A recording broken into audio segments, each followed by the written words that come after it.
আসসালামু আলাইকুম, কি অবস্থা? সবাই কেমন আছেন? তো আজকে আমরা আসলাম বিকালবেলা সাগর পাড়ে মাছ ধরার জন্য। আমাদের যে মাছ ধরতেছে বাঙালি ভাইয়েরা, মাছ আমিও ধরছি, আমরাও মাছ পাইছি। তো মাছ ধরতে তো ওই এলাকায় আমরা ওই চিংড়ি মাছ নিয়ে আসি, চিংড়ি মাছ খাই, চিংড়ি মাছ বকশি বেঁধে দিই, তো মাছ ধরে যাই। তো আমি দেখা দিয়েছি, দেখেন আমরা মাছ পাইছি আজকে, অনেকগুলা মাছ পাইছি। হ্যাঁ, আমরা অনেকগুলো আজকে মাছ পাইছি।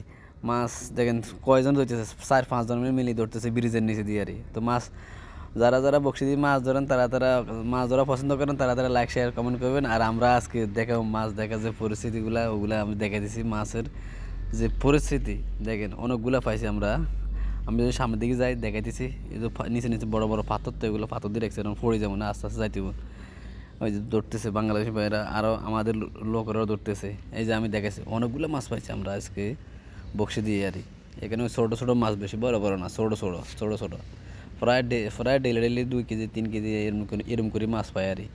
দেখেন এই সিসির ভিতরে আমি রাখছিলাম, এই যে দেখছেন সবগুলো ছোটো ছোটো ছোটো ছোটো মাছ, ছোটো ছোটো মাছ। ওই যে আরেকজনে ধরতেছে, আবার ফাঁসের রুমের হেও পাইছে কোগা, অল্প কটা পাইছে বেশি পাই নাই, মনে হয় 5-6টা পাইছে। আরও বেশি 5-6টা পাইছে আমাদের মাছ। এই যে ধরতেছে, সবাই মারতেছে, বকশি দিয়ে ধরতেছে মাছ বিকেলবেলা।